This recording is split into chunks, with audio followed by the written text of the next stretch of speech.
안녕하세요, 피지버거입니다. 오늘은 인물 보정에 자주 사용되는 툴 중 하나인 리퀴파이 픽셀 유동화에 대하여 알아볼 건데요. 이 툴은 얼굴선을 정리하거나 비대칭 교정, 눈 키우기 등에 사용되는 툴입니다. 연습용 이미지가 필요하신 분들은 더보기란의 링크 참고해 주시기 바랍니다. 그럼 바로 시작해 보도록 하겠습니다. 먼저 다운로드 받은 이미지를 불러와 주시고요. 배경에서 컨트롤 J를 눌러서 레이어를 복제해 주겠습니다. 원본과의 비교를 위해서 남겨두는 이유도 있고요. 혹시라도 잘못 보정했을 경우 원본 보존을 위해서 복제한 레이어에서 리퀴파이를 진행해 주도록 하겠습니다. 리퀴파이라고 불리는 이 툴은 한글판에서 픽셀 유동화로 불리는데요. 필터에서 픽셀 유동화를 클릭해 주시면 됩니다. 픽셀 유동화를 누르면 이런 창이 따로 뜨게 되는데요. 기존 브러쉬 도구들과 마찬가지로 괄호 키를 눌러서 이렇게 브러쉬를 줄이고 키울 수도 있고요. Alt를 누른 상태로 마우스 휠을 돌려서 이렇게 확대와 축소를 해줄 수도 있습니다. 픽셀 유동화에서 가장 많이 쓰이는 효과는 이 뒤틀기 도구인데요. 얼굴 선을 정리할 때 이런 식으로 조정을 해서 이렇게 얼굴을 정리해 줄 수도 있습니다. 이 뒤틀기 도구를 사용해서 얼굴 선을 정리할 때 중요한 점은 예를 들어 이 부분을 보정할 때 너무 브러쉬를 작게 할 경우 얼굴의 뒤틀림이 더욱 심해진다는 점인데요. 너무 브러쉬를 작게 하지 마시고 적당히 이 조정할 부위가 동그라미 안에 다 들어갈 수 있을 정도로 크기를 키워준 다음에 이렇게 살살 보정을 해주시는 편이 조금 더 자연스럽게 보정을 할 수가 있습니다.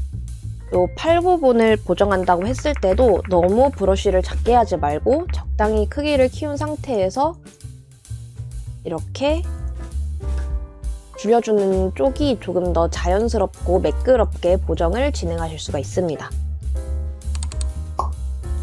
그 다음으로 많이 쓰는 툴이 오목 도구와 볼록 도구인데요. 이 오목 도구 같은 경우는 코를 줄일 때도 주로 이렇게 많이 사용을 하고요.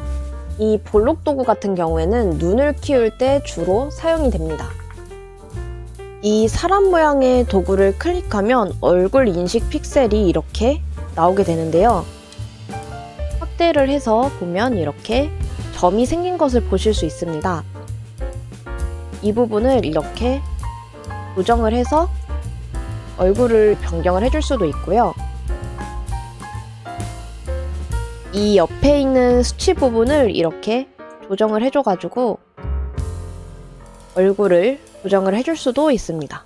이 얼굴 도구 같은 경우엔 단체 사진도 이렇게 여러 명이 선택이 되는 것을 보실 수 있는데요. 어떤 사람이 어떤 얼굴인지 몰라서 조정이 하기가 어려우실 경우엔 이 얼굴 도구를 누른 상태로 이 사람의 얼굴을 클릭하면 이렇게 얼굴 3, 이렇게 얼굴 5, 얼굴 1 이런 식으로 구분해서 보정을 해주실 수 있습니다. 다만 단점이 하나 있다면 이렇게 얼굴이 정면이 아니라 돌아가진 얼굴의 경우 이렇게 얼굴 감지가 되지 않는다는 단점이 존재합니다. 이럴 때는 얼굴 인식을 이용하지 않고 직접 이렇게 뒤틀기 툴 같은 것을 이용해서 얼굴을 조정해주는 방법밖에 없다는 점 참고해 주시기 바랍니다. 이때 이 눈 같은 경우에는 양쪽에 대칭이 중요할 때도 있고 종종 눈 비대칭이신 분들도 있는데요. 눈이 비대칭인 분이다 하는 경우엔 이렇게 한쪽씩만 조정을 해줄 수도 있고요. 눈이 대칭을 맞춰서 커져야 될 경우엔 이 가운데에 있는 사슬을 클릭하면 이렇게 눈이 같이 커지고 줄어들고 높이 조정이나 눈 너비 같은 게 함께 조정되는 것을 보실 수 있습니다. 이 부분은 각각 모델의 눈에 맞게 사용을 하시면 될 것 같습니다. 턱선도 조정이 가능한데 턱선 같은 경우에는 턱의 전체적인 사이즈를 줄이고 늘리는 것이기 때문에 턱선을 조정할 경우에는 이 뒤틀기 도구를 이용해서 직접 이렇게 라인을 만져주는 것이 좋습니다. 픽셀 유동화로 얼굴 선 라인을 한번 싹 만져주고 그리고 이렇게 뒤틀기 도구를 이용해서 머리에 볼륨도 넣어줄 수가 있어요. 적당히 이렇게 머리에 볼륨을 넣어주고 보정이 전부 완료가 되었다면 확인을 클릭해줍니다. 전과 후를 비교해보면 왼쪽이 원본 이미지고 오른쪽이 보정본 이미지입니다. 보정본은 색감 보정과 피부 보정을 조금 진행해 주었고요. 이런 식으로 인물 보정을 진행해 줄 수 있습니다. 오늘은 이렇게 리퀴파이 픽셀 유동화에 대하여 알아보았습니다. 오늘 영상이 도움이 되었다면 구독과 좋아요 부탁드립니다. 감사합니다.